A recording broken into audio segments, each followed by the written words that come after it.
Hello, I'm Dr. Mike Talbot. I'm the CEO of UK Mediation, and you're very welcome to join us here today for our online showcase webinar. Today we are looking at the application of mediation to a dispute between a young person and her mum. So this is our family relationships mediation, and we're going to be showing you a dramatised conflict and then showing you how the 7-stage process applies to the resolution of that conflict. So first of all, let's meet the characters. Let's meet Sally, who is a 50-something mum of Molly.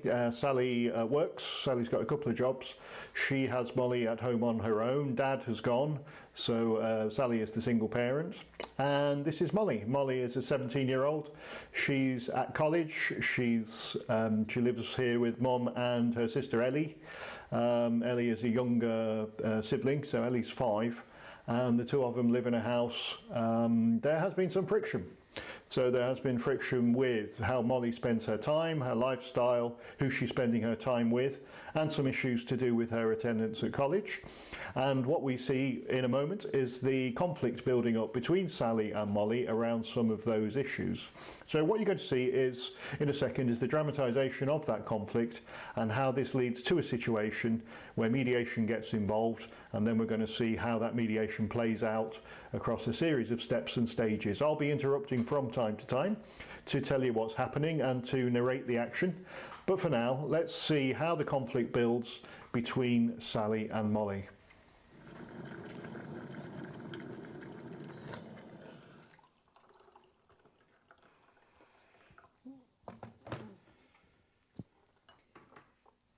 Molly, did you sleep well?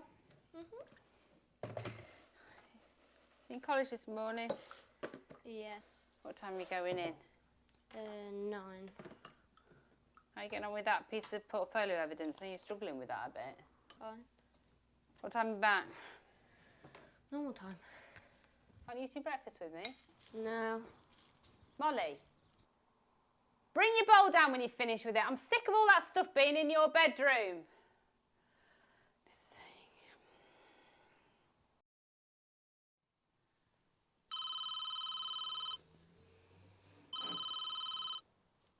Hello. Oh yes, it is. It's Sally. Yeah, Sally King. Oh hello. It's nice to talk to you. Molly's not been attending college.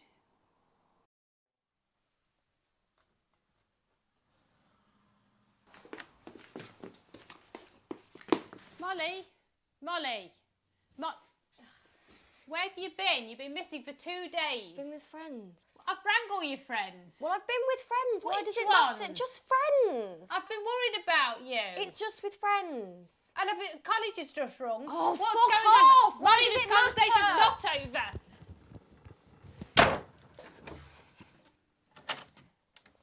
What's going on with your attitude? Nothing. It's terrible at the moment. Ellie shouldn't have to hear that sort of language from your mouth. She's only next door. Don't look at me like that. What's going on with college? Nothing. The phone has said you're not even coming to lectures. Your attitude's terrible. The room looks like a complete pigsty. Oh, just leave Where me are you alone. going? I'm staying Where are with you going? Molly? What are you hiding? Nothing. Your attitude's terrible at the moment. What's going on with you? Nothing. You're lying all the time. You're deceitful. I don't know where you are, what you're doing. Your Why friends do you don't need to where know? you are. Why do they need to know? We care about you. You've even taken us off Facebook. Why's that? It's my life. Is it? You were supposed to collect your sister last week. You never picked her That's up. not my job. Keep your nose out of my life. It is. I've asked you to do something. You live in this house. You ought to help Well, me out I with won't stay things. then. What? Why are you still on your phone? What is I'm it? not. Give it here. What are you hiding? Nothing. What is it, Molly? Fine then. That. Well, who's Steve. he? That's who I've been seeing. He's old enough to be your dad. No, he's not. I can do what I want. I can see what I want. Is that who you've been staying with? Yes. Has he been encouraging you No, not to attend why college? do you care? Well, I'm your mum. Yeah, well, I'll leave then. Well, do. Well, Why fine. don't Just you get be- out. You'll be better with you out here.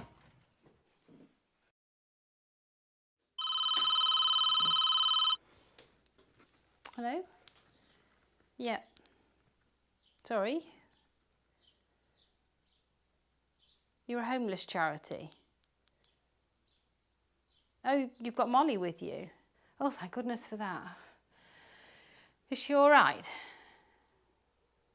Okay, why is she with you?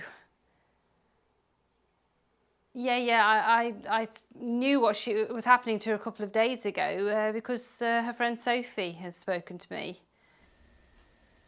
Mediation. What is it? So there we see the initial conflict being played out between Sally and Molly. Differences of values, differences in lifestyle, different expectations, breakdown in their conversation, breakdown in communications. Clearly Sally is quite concerned for Molly's well-being. Molly wants to assert her independence. So we have a situation there which could potentially lead to Molly being homeless, Molly finding herself sofa surfing or being out of a permanent and secure home. So let's have a think about what would happen now in terms of the mediation. So Sally's in touch with the homelessness charity and she goes in and speaks to the workers there about taking part in mediation. And there begins a staged process in which Molly and Sally will be invited to come in firstly for private meetings and then for a joint session with the intention of patching up their relationship. So it begins with our stage one, which is the mediator meeting privately with Sally in order to hear about things from her perspective, in order to set an expectation about mediation and in order to clear up what it's for. Prior to the mediation meeting there needed to be in the charity some conversations about safeguarding and especially about Ellie's well-being. So there's a younger sibling in the house, there's been some physical aggression between Sally and Molly, so clearly Ellie's safety has to be given primacy, and what they do is have a word with the safeguarding officer about what needs to happen in order to ensure that while this process is going on that Ellie's well-being is considered and given a high priority. With that done, in comes Sally into the first of the 7 stages where she meets with the mediator, who happens to be me. We have an explicit understanding of confidentiality and privacy around the process, and then she has some time with the mediator to tell the story from her point of view and to talk about what needs to happen from her point of view with the relationship with Molly. Then in stage 2, Molly has a similar experience with the mediator, so she has the session with the mediator for a similar amount of time and for a similar purpose as Sally's meeting. Molly gets a chance to tell the mediator about things from her point of view and to get ready for a joint conversation with Sally, and again the mediator will be liaising with the worker in the charity to ensure that Ellie's well-being is considered and that safeguarding issues are closely addressed. After that, we have a stage 3 in which the mediator considers whether it's appropriate to bring the 2 people together at all. Sometimes we might consider that it's better to have them in separate rooms or to see them at separate times because we wouldn't want to be bringing them together. But in this case, the mediator judges that it's probably a good idea to bring them together in the same room, to lay out some rules, to have an understanding about how the session will be conducted so that they can actually have a conversation face to face. So our stage 3 is about preparing the venue, it's about making sure the parties are ready for the session, and it's about the mediator doing some thinking and planning regarding the joint meeting. The joint meeting takes place at stage 4. So in stage 4 we sit the parties down, agree some rules, agree how the session's going to be run, and then give the 2 sides some uninterrupted time to speak, and then we encourage them into more of a direct dialogue between themselves. At the end of stage 4 we make an agenda, so what you'll see later on will be the mediator writing out an agenda of all the items that need to be discussed. So for example, there needs to be discussion about rules around the home and around Molly's boyfriend, etc. And then in stage 5 we move into negotiations, which is about having some dialogue around the agenda items. So here is where we have the middle of the negotiations, and this is where Sally and Molly have some more thorough discussions about the issues on the agenda. As we conclude those negotiations, what you'll see is moving into stage 6, which is about putting an agreement together. Still there has to be some discussion, still there has to be some contentious conversation about what should happen around each of the agenda topics, and finally this is agreed at the end of stage 6 in a written agreement, which we get Sally and Molly to sign symbolically to agree the content of the agreement and the choice of words. I say symbolically because it's not a binding agreement, it's entered into in good faith. And then around stage 7 we see the conclusion of the process where Sally and Molly are back together in the house And what would be happening is the mediator would be just following this situation up through the charity just to make sure that things are still okay and the agreement is working out. So those are the 7 steps of the 7-step process. So let's begin. And the first stage will be with Sally meeting on her own with the mediator. Hi Sally, I'm Mike. I'm one of the mediators here at the charity. As you know, I've been asked to see you today with a view to getting you and Molly together for a conversation about what's going on between you. How are you doing, just as we start? Well, it's really difficult, isn't it? I mean, to be in this position, it's just really embarrassing. Sure. And I would like it to have been sorted out and not have to involve you in this. Sure thing, yeah. No, it is a difficult thing, a very difficult thing. I agree, and it's a brave step, you know, to sort of walk towards this and think about using mediation. So mostly in this bit of private time with you, what I want to do is to hear about things from your point of view, about what goes on with you and Molly. You've already spoken to the workers here at the charity. They've done some signposting for other information and services. Yeah, they've given me advice on, you know, and support on how I can deal with her a little bit better. But you know, are you going to be able to help me with that as well today? With our time is purely for mediation. It's purely to look at the relationship between the two of you. Right. If there's a prospect of mending that relationship and if that would lead to having a good arrangement for where Molly's going to live. Yeah. If you decide, the two of you decide that she's going to come home, that's great. If you decide some other arrangement, you know, it's entirely up to you. My job's to help you to get that conversation going so that you can decide between you what's best. So you're not going to tell her about, you know, what her behaviour's been like and how it's impacted on me and Ellie then? I won't. And just before we start, what I'd really like to do is hear your story, and I'll answer all of those questions in detail. Thank you. And it relates to how we deal with privacy and information and confidentiality around here. Right. So can I say a few words about that? Okay. Thank you. So this is private. So the idea is that you can speak openly and honestly, and when I meet with Molly, the same thing will apply. So her meeting will be private, so that things that you say to me will stay in that room.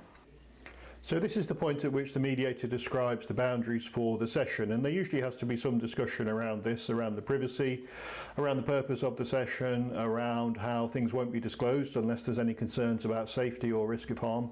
And the rules will be the same for the two of them, so there's no sense in which the mediator is taking the side of the parent or the side of the young person. I think it's worth reinforcing that point that the mediator is quite impartial and treats them both exactly the same. And to that end, we have all the rules written down on a piece of paper, a confidentiality agreement, which the mediator describes to Sally and asks her to sign. That's sort of, they're the rules really. Does that sound okay? Yeah, I think so. Right. Yeah. What we do as mediators is I have a very clear definition of the rules. So I've got everything written down on an agreement, a mediation agreement, confidentiality agreement. So this is the point at which the mediator goes over the confidentiality agreement with Sally. So it's a detailed agreement that describes the purpose of mediation, the fact that things are going to be kept private, no notes will be retained, with the proviso that any safeguarding issues will be looked after. People sometimes have questions about the confidentiality agreement. They want to know that they can speak openly and honestly and that everybody's going to be safe. And they want to know the status of the mediation, purpose of it, how it's going to relate to anything else that's going on. And clearly, if there are any other needs, any other support needs that either of the two sides have got, then they will be talking to the charity workers about this. It's very important the mediator keeps their role very clean and make sure that all they're attending to is the relationship between Molly and Sally and nothing else. So there needs to be some discussion here about how all these things are going to operate, just to give the reassurances that the parties need so they can say exactly what's on their mind, and so that we don't drift into any other matters that need to be dealt with elsewhere. So it's a good faith agreement. It's something that we ask both participants to sign up to. So Molly will be given exactly the same thing. So here Sally's being invited to sign up to it so that we can get on with hearing her story, basically. And having signed up to this, she gives it back to the mediator, and on we go, ready to hear from Sally. Tell me about what's been going on, Sally. We were, you know, we had a good relationship. I suppose you hear this all the time, you know. And then she got to sort of, it must have been about 6-7 months ago, And it's like a personality change, you know. She became a little more secretive, and I thought, oh, that, you know, it would be good to have a relationship with her. Yeah. And if she was like she was before all of this happened, you know, then it'd be great, you know, go back to how she was a year ago, 2 years ago, fantastic. But I'm not holding out much hope. Not holding out much hope. Okay. Well, that's fine. You know, I think it's with what's happened, it's easy to imagine, you know, that you'd be thinking, well, how's this going to work? Is it going to work at all? You know, so I would understand that. So, you know, if I can offer you any reassurance about this afternoon, my job is to be impartial. I'm not taking sides. You know. I'm going to treat the both of you equally. I'll give you an equal chance to speak, an equal invitation to respond to each other and hear from each other, and try and understand one another's motives, where you're coming from, really. And if that leads to a place where you can have a decent conversation and decide what needs to happen in everybody's best needs, then that's good. It gives you that opportunity. Little to lose, you know. I want to make sure it's orderly, that I don't want anybody, it's not going to be a shouting match, and I don't want... It's inevitable that there will be. Okay. There'll be some of that. It's my job to make sure that it's not harmful or too upsetting to anybody, and to you know, to give you the best chance of getting back into a better place, really. With Does she want to try and make it work? I'll check that with her. Okay. All right. I'll check that with her. Okay. I don't know, and you know, it's down to the two of you. It's voluntary. It's up to the pair of you if you want to attend. It's up to the pair of you how much you say in that meeting as well. I'm not going to pass on anything you said to me. I suppose she's coming, isn't she? So that says something. It's a commitment, isn't it?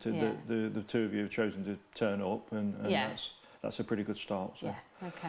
All right. Thank you. Okay. Anything else you want to ask me then before we close? No, I think I've got everything I need, and you've listened. Okay. Yeah. So you've got a bit of time off while I go and see, or while Molly comes in. What time are we meeting?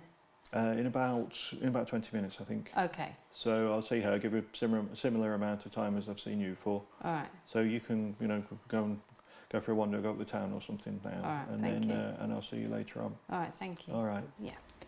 So that's the stage one meeting, and that's the mediator spending some time with Sally in private to hear about things from her point of view, and to get a notion about her underlying needs and interests, what it is that she wants to achieve from this conversation. Understandably, there's some reticence which the mediator intends to address. She has some concerns about how the meeting will go, and the mediator intends to give some reassurances about that. There will be some rules, and there will be a very sort of controlled environment, so that they can have their argument, as it were, but that it will be within certain parameters. So let's go straight on to the second part, into stage two, where the mediator meets with and has some similar intervention and some similar length of time with party two, who in this case is Molly. So Molly, hi, I'm Mike. I'm the mediator with the charity. I've been asked to meet with you and your mum with a view to getting you together for a mediation session. Okay. So this is your bit of private time now, so it's your chance to tell me about what's going on from your point of view. I've spoken to Mum already, and to think about the prospect of the two of you getting together later on today with me there as mediator, and to help the two of you to try and work things out. Does that sound okay? Yeah. Yeah. And I know you've spoken to people at the charity about other services, and so they're giving you some information about stuff. And yeah, I've spoken to a few people and they've given me some information about house and stuff. About housing and okay, and other services. So that's for them. Yeah. This bit is very specifically. It's about how you and your mum are getting on, and we can sort of I want to hear from you mostly rather than me doing the talking. Just before that happens, just to say, it's important that you speak openly and tell me exactly what is going on. It's private. And that's the start of Molly's session, and during her session she tells the mediator about things from her point of view, gives her perspective. The mediator is again hearing this in the light of what are Molly's needs and interests and underlying concerns. Molly tells her story, and then there's some reassurances given to Molly about how the joint session is going to run. And anything you said to me just now, I'm not going to mention that in the joint meeting later on. It's up to you to bring that up. So I'll say to you what you want to talk about, and it's up to you to raise it. I've only written down a couple of words just to remind me of a couple of things. They're sort of, I'm not going to prompt you later on. It's up to you to. There will be a separate room that we can use if need be, but hopefully we won't need it. Because what I'd like is to get to the point where the two of you can, clear the air and make a plan for how things have got to be. Whether that means you move in full time back home or not, or some other arrangement, I don't know. Yeah. But it's very much down to you. I don't tell you what to do. I'm not even going to make suggestions, give advice, anything like that. It's just my job is just to be impartial, not take sides, and help the two of you to get to a point that suits both of you. Yeah. Sound all right? Yeah. Fantastic. Anything you want to ask me now before we finish? Can Mum know before that I'm not comfortable Can she know that you're not comfortable with us two? with Just getting like, together? yeah. Can I get you together and then say some words about? Yeah. I just don't want it to start off with an argument. Don't start off with an argument. Yeah. All right. Okay. I'll remember that. Okay. Yeah, for sure. Yeah. All right. Fine. All right. Okay. Well, I'll look forward to seeing you later on. We'll get the two of you together. Okay. Thanks. The first two stages are completed, and in this case the mediator judges that it's going to be fine to bring the two people together. So here we have our stage 3. This is a little bit about preparing the venue, so the mediator wants to have a spare room available just in case they need to break out and go into separate spaces at any point. He wants to make sure that the parties are fully informed about what's going to happen with the mediation and get any reassurances if they need to phone him or speak to him again before the joint session begins. And the mediator wants to prepare himself as well, so just needs to have a flip chart, something to make notes on, probably a box of tissues because these things can be quite upsetting. And apart from that, no need for any further preparation other than for him to get ready for when the two parties come in and sit down and we begin the stage 4, which is the joint meeting. Sally and Molly, thanks very much for coming back this afternoon for your mediation session. So I met with you each privately earlier on today and spent about the same amount of time with each of you to hear from your individual perspectives about what's been going on, and especially to hear about what you would like to happen in terms of your two's relationship. So this is now our joint mediation session where I get the two of you together. Thanks for volunteering to take part in this, and just to remind you about what we're here to do. So my job is not to direct you into any particular actions or to decide who's right or wrong or blame or fault any of that, but my job is to stay impartial and to help the two of you to get your points across and to listen to one another and to respond to each other and to have a good conversation that gets you to wherever it is you two want to be. Yeah. So it's about helping you two to reach an agreement. It's not me who determines the agreement. You decide the outcome. You decide what you talk about and how you talk about it. Okay, with the aim of improving your two's relationship. Is that what you understand this to be about? Mm-hmm. All right with you, Molly, and all right with you, Sally? Yeah. Okay, thanks very much. So where I'd like to start, please, is could I hear from each of you individually with a bit of uninterrupted time? So what I'm asking you to do is to make your comments to me, and I'd ask the other person while you're doing that to please just listen and wait until the other's finished before you come back. Okay, so I'm going to ask one of you to start. Who'd like to go first? I suppose I could go first, couldn't I? Are you happy if Mum starts first? Yeah. Yeah? Okay, so I'm going to ask you, Sally, please, to make your comments to me about what's on your mind this afternoon as you arrive, given the purpose of this conversation. And especially, I'd be interested to hear what you'd like to get out of this afternoon. So, your time to have some uninterrupted floor space. Well, I don't think Molly knows that she's 17. She's not taking that into consideration, that she doesn't know everything. She's still living in, well, she was living in the home. She wasn't abiding by any of the rules. She wasn't thinking about how her behaviour was impacting on the rest of us. And when I could have actually done with some support and help when the dad left, I'd have really liked that, if she'd seen it from my side a bit and actually how upset I was about when he went. you know, and how difficult it was. Just pause you a second, Sally. So there are many interruptions here in this part of the session, and there's a balance really for the mediator between allowing them to speak, allowing them to have their argument, but making sure that they do actually hear each other and the mediator can get to hear what both of them has to say. So the mediator will on many occasions stop the interruptions, try and treat both sides equally, make sure that he applies the rules fairly to the two of them so that they can speak to the mediator about what they're bringing to this joint session, and to make sure that only one of them speaks at a time and people can get a proper hearing. You know, she's doing all this lying, and I find out from college that she's not even going. It's embarrassing, and I shouldn't have to hear it from, you know, somebody else, a stranger. And then you go missing, and I'm frightened where you are, and you don't seem to think. Just carry on making your comments to me, really, not to. Right. In this section, Molly and Sally lay out their stall. They talk about what they're bringing to the session. The mediator has to keep some control so that they listen to each other and don't interrupt. And at some point then he will allow them to start speaking to each other to try and draw out what are the key topics. And the mediator's intention is to draw out 4 or 5 subject headings that he can then get them to negotiate about. So when the agenda's drawn up, that's the end of our stage 4. So in the home, should I just call it the home? The home. Does that work? Yeah. It's got to be yours. It's got to be a sense that this is your agenda, not mine. So this will be about your agreements about how you each behave in the home. So we're going to discuss about issues to do with college. Well, sort of go together because it's about her life decisions, isn't it? Do they go together? No.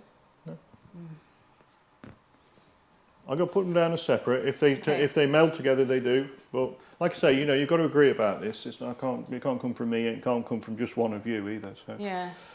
So here we've got the home, we've got Dad, and we're also going to talk about college and about Steve. By this point, the two of them have come up with an agenda. It's very important, as the mediator says, that they have a sense of ownership of the agenda. These are the topics that they want to discuss, the things that are contentious between them, the things that they need an agreement about.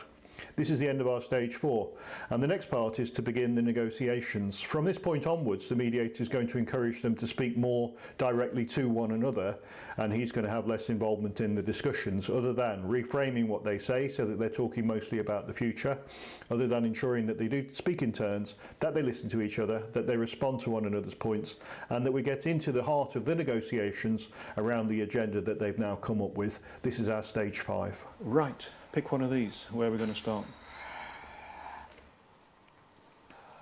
Home. Okay. Yeah. Boundaries about what happens around the home. So from your point of view, Molly, from what you've said here this afternoon, you know, your room is your room, you keep it as you want to, you are happy to help out with Ellie a bit, and you don't want to, you know, that to dominate too much of your time.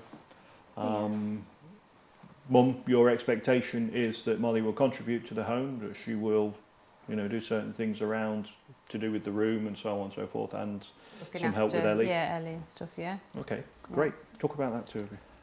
And the negotiations continue. So based on the agenda, Molly and Sally are encouraged to have a dialogue around what they plan to do in connection with each of these agenda items. So you'll notice that they're mostly having dialogue between themselves. The mediator will sit quietly and let them have it for a lot of the time, other than when there are significant rule breaches, or when they talk over each other the whole time, if there's any name calling, or if he finds that they're mostly dwelling on the past instead of the future. So the aim in mediation is to talk about the future. It's to move away from their entrenched positions about what each of them has, their insistences on what they say has to happen, and more to get to the point where they're putting their heads together to come up with some consensual ideas for what could happen in connection with each of these 5 agenda items.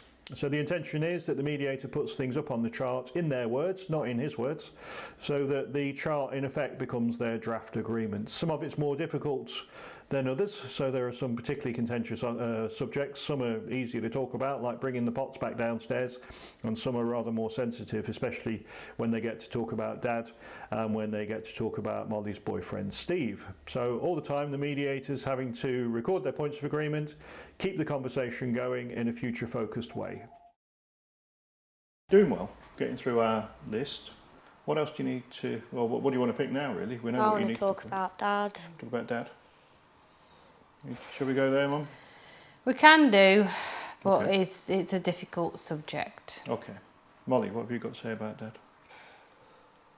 Well, we haven't spoken about him since it happened, so... Well, he chose to leave us, Yeah, didn't he? but... And I feel really hurt about it. Yeah, but that's not just on him, is it? He chose to move out with that woman. He didn't tell us, he didn't say anything about that. He just started to spend less and less time at home. He was just becoming less reliable. I don't think that's just because of went. I don't think that's because of the woman. I think that's because of No, you. I think it No, was. I think what we'd have been happened- fine. We'd have been fine if he I hadn't don't think. have done No, that. I think what Remember to happened. try and take your turns, please. Go on.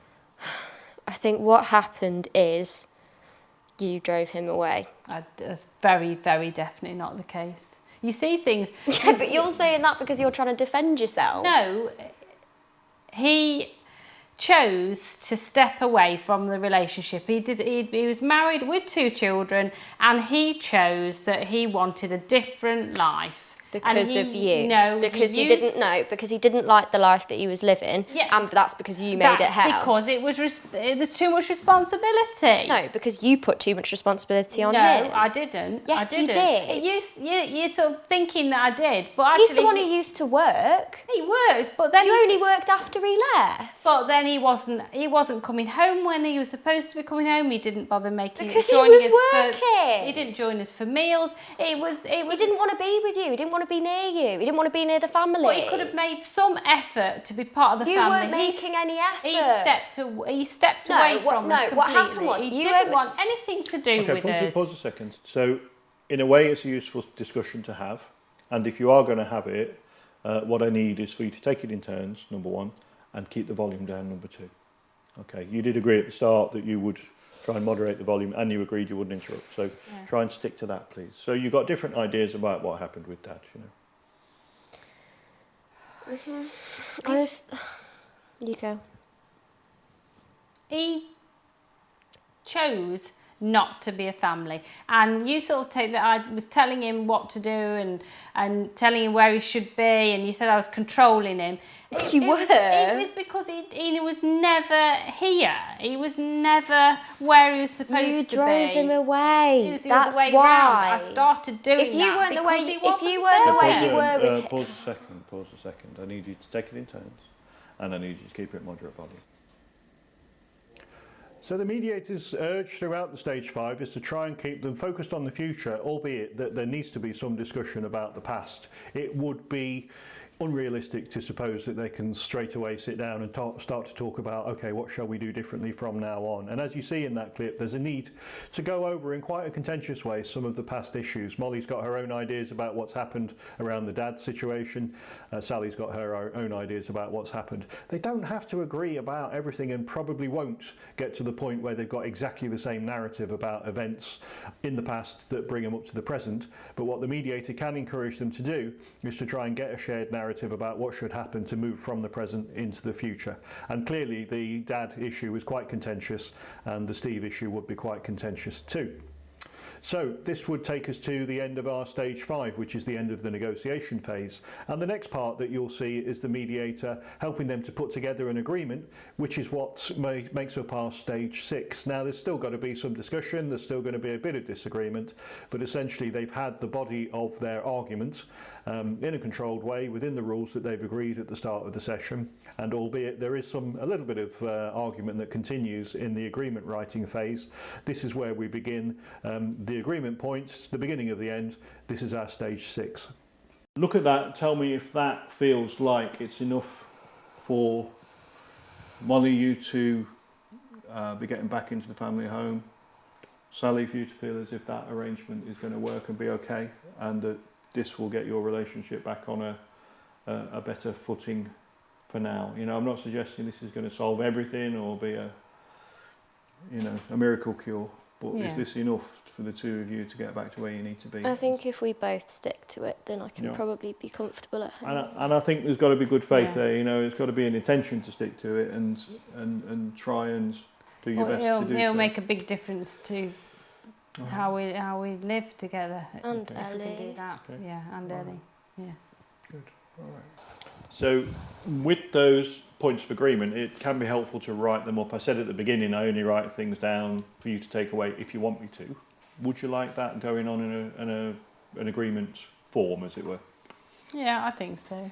All right, so you know sort of what the actions are. Yeah. Yep. Yeah. Should we do that then? Yeah. It'll take, 10, 15 minutes, but it's good for you to go away with it today if you can. All right. All right. So let's do that.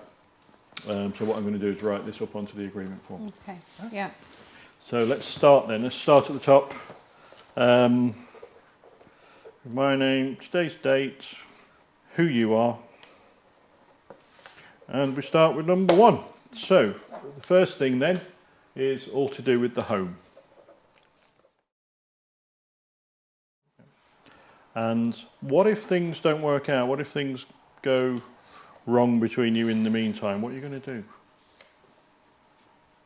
I think, this place can help us, can't it? So the charity said that they could help us with getting on better, and there's some things they could put in place for us. Yeah, like I'm meeting. And for Ellie as well, that maybe there's, she's like there's a club she can go to. Yeah, And, it's probably giving us both a bit more space. They might be able to. All right.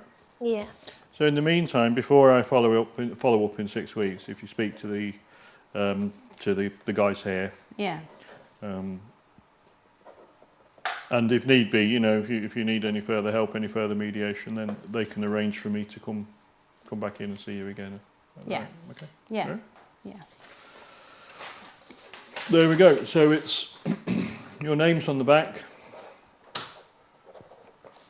and my name, and there's a statement at the bottom. It says here it's signed in good faith. What that means is that good faith is about the two of you trying to make it work. Right. It's not about picking holes in this or saying, well, it doesn't quite say that or quite say this. It's about the two of you going, we understand the spirit of that, and we've taken some time to write it up in detail. So, the spirit of it, and following it and doing your best to make it work. Okay. And if there is that good faith, I would have every confidence that this will get you back on the right track. Yeah. At least to have a new start. Try it out, see how it goes. If it needs refining or revisiting, then that's okay. Right. Yeah. So, and just for you to agree the form of words, really, that you've come up with today. Yeah. Then I'll hand it to each of you. Just check that it says what we've agreed. Yeah. And then put your name at the bottom if you're happy with it.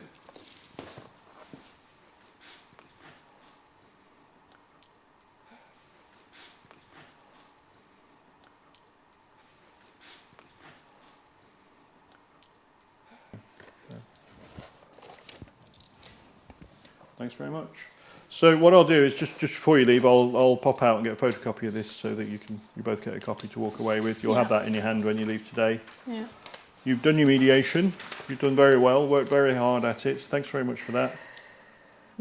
And the best of luck to you in trying to put this agreement in place. And I hope things really work out. Well, thank you. I appreciate it. Yeah, We've thank got ourselves you. in a bit of a state, haven't we? Yeah. Yeah, so thank you very much for that. Okay. Best of luck then. Thank you. And there we have a successful outcome at the end of stage 6. So Molly and Sally have come up with an agreement. It's written very much in their terms. It's the conclusion of the discussions that have taken place around things that they wanted to discuss.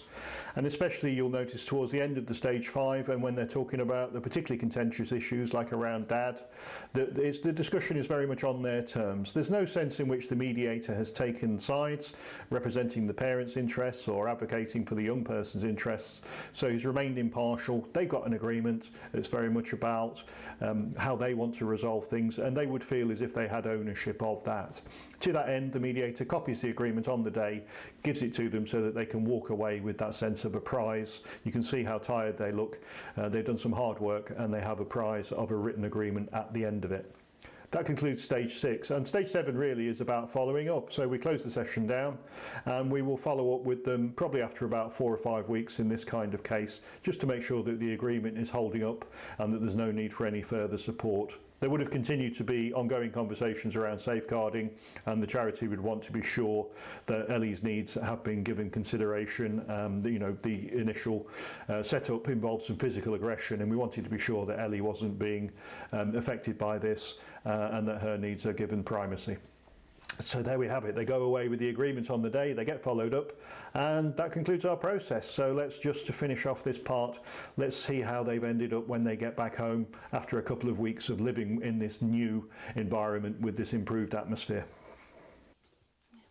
Thank you. Okay. Let's just start it now. And there we have the successful application of the 7-stage model. So we've got the process working there for Sally and Molly, getting them to the point where they're able to resolve things to a satisfactory sort of conclusion. So I hope that's helpful for you to see how the process applies to a typical intra-family conflict there between a young person and her mum. We've got lots of organisations on this afternoon on the webinar, and I'll be really interested to hear if you have some questions. So let's move on now to our Q&A. And let's see what we've got. So first of all, I've got a question from Iona. Iona says, is 20 minutes the usual time for the initial session, the initial stage, stages 1 and 2 sessions? Iona, it depends. So some people, we might struggle to keep them in the room for 20 minutes, but others, they may need a bit longer. I think the important thing is to make sure that we give both parties the same time. So our impartiality is a key thing. And if we can make sure we're giving the same time to each party, it's however long it takes. But if we make the time available to them, if they choose to take it or not to take it, that's their business. The key thing is to give them enough time to, I think it's building the trust and rapport with the practitioner. It's getting to the point where they're happy to open up. And I think with the Sally and Molly sessions there, we did see that they were quite honest, quite open with the practitioner. They did open up to him. Sometimes that may take 10 minutes, sometimes it takes a bit longer. Same time for both parties. Make sure it's enough for them to get to that point of feeling happy to open up and say what's really going on, given that there's often more to a dispute than meets the eye.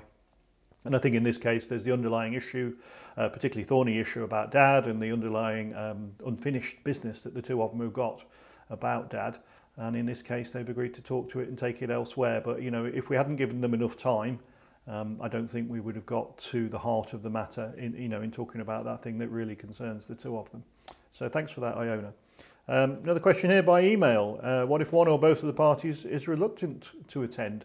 Are there any reassurances that we can give to them? Well, first part of that answer is that it's a voluntary process. So if they really don't want to do it, they're not going to do it. And I know from I've learned the hard way that if people are told they have to attend, all they're going to do is to turn up and sit there with arms folded and refuse to participate. So we have to make sure that they're there because they want to be there. And the second part of the question there is, are there any reassurances we can give to them? I'm afraid not. What we can say is that this gives you the best chance you might have had for a long time, if ever, to have a good conversation with the young person and the parent about what concerns them and what needs to happen in terms of getting a future focused plan for what the two of them are going to do. So in terms of reassurances, I think a lot of it comes through the practitioner's confidence of saying, I think this is the best way for the two of you to get your heads together and have a conversation. But in terms of concrete promises or percentage settlement rates or anything that says I can guarantee that this is going to work, I wouldn't go there because the problem is in the psychology of it that people are likely to try and prove you wrong. So don't make promises you can't keep. Make sure it's voluntary. And the key thing is about your way of building the trust and rapport with the parties as a means to getting them to, in a manner of speaking, get some trust and rapport going between them as well. And once their conversation starts, we know we're in a good place. We can't guarantee that's going to happen though. So thank you for that question. Another question, we've got quite a few coming through, is about how do we know that the agreement's working? So we talked about the stage 7, which is following up, and I think that's maybe the answer to the question, Francis, is that we follow it up after a few weeks. 5 or 6 weeks would be typical, maybe sooner if it's been particularly high temperature. We'll check in with the parties. We can do that by text.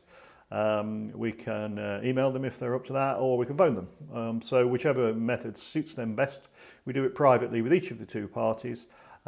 We have the luxury of having case managers, so the case manager can do it so the mediator doesn't have to. And I think that's a good idea, to do the follow-up with somebody who's not actually done the mediation.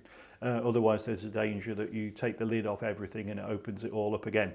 And you can end up getting into a place where they're he said, she said, both telling stories and tittle-tattle about each other. So get somebody who's not the mediator to follow it up after a few weeks, ask them if the agreement's working, and offer any further support. And it would be unrealistic to suppose that situations that are this difficult and complex can always get patched up in a single mediation process. So sometimes parties do need to return to mediation.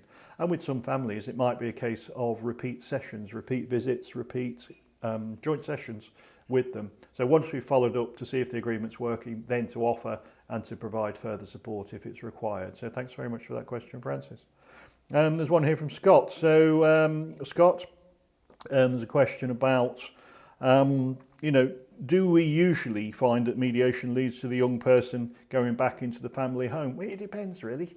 So sometimes they do, sometimes they don't. The key thing is to make sure that the dialogue is opened, and whatever they agree to, it's their agreement, and they can put their shoulder behind it, they can agree to it.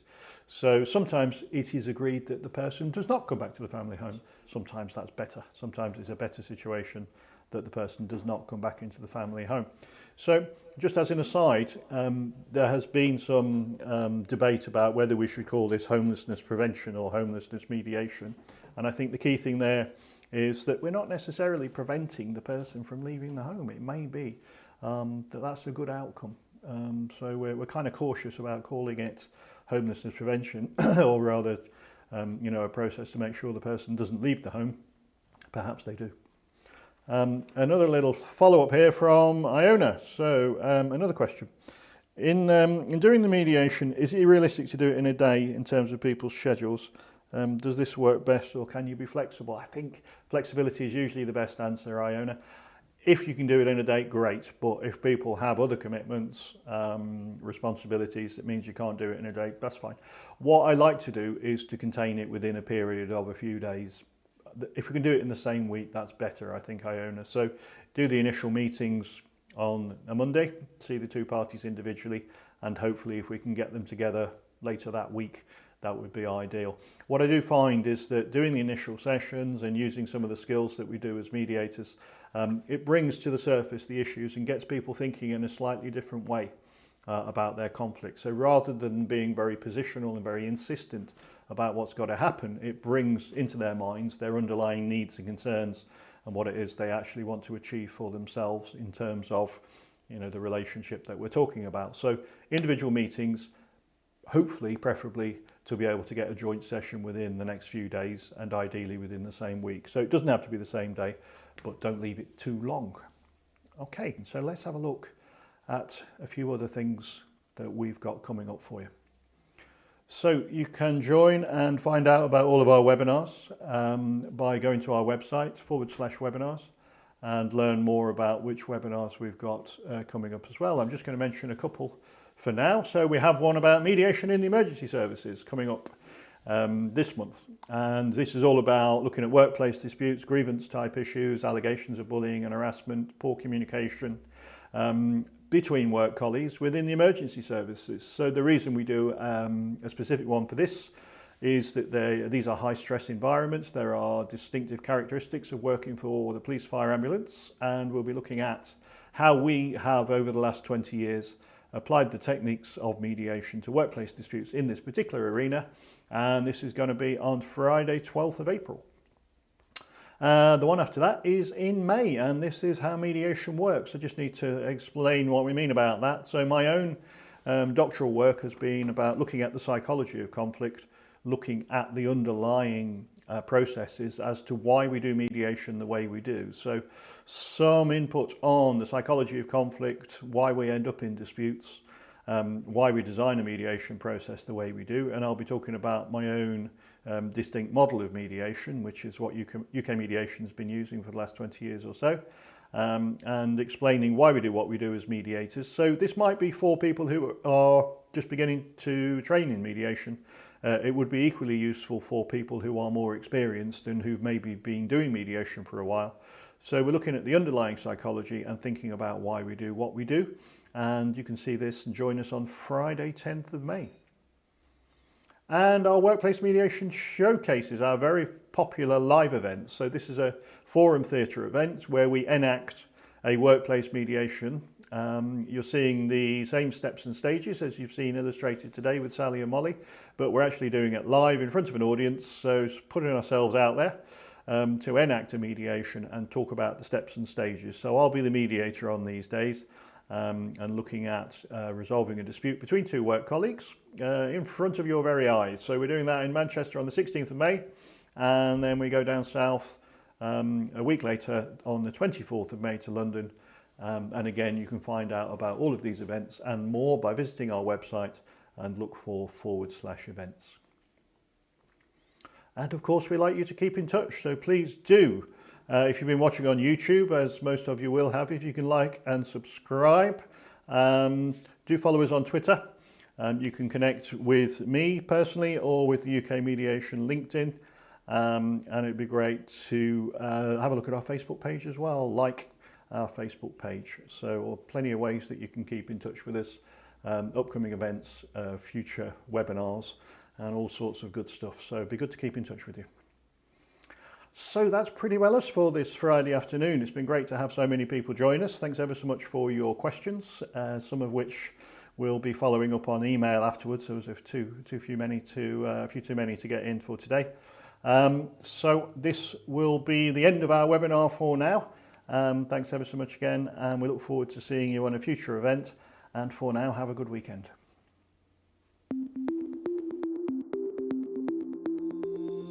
Whether it be the high stakes of the job, the lack of resources, or the inevitable stress, it's no surprise that people working in the emergency services are often more vulnerable to interpersonal conflict. Recent research suggests that 87% of emergency services workers feel stressed regularly, with conflict being one of the leading causes of this. Here at UK Mediation, we are seeing increasing numbers of police constabularies, ambulance services, and fire and rescue services seeking workplace mediation. These types of organisations are also recognising the benefits of training up their own staff with one of our popular in-house courses. I'll be discussing all of this and more in our webinar on Friday, 12th of April. Go to ukmediation.net/webinars to find out more.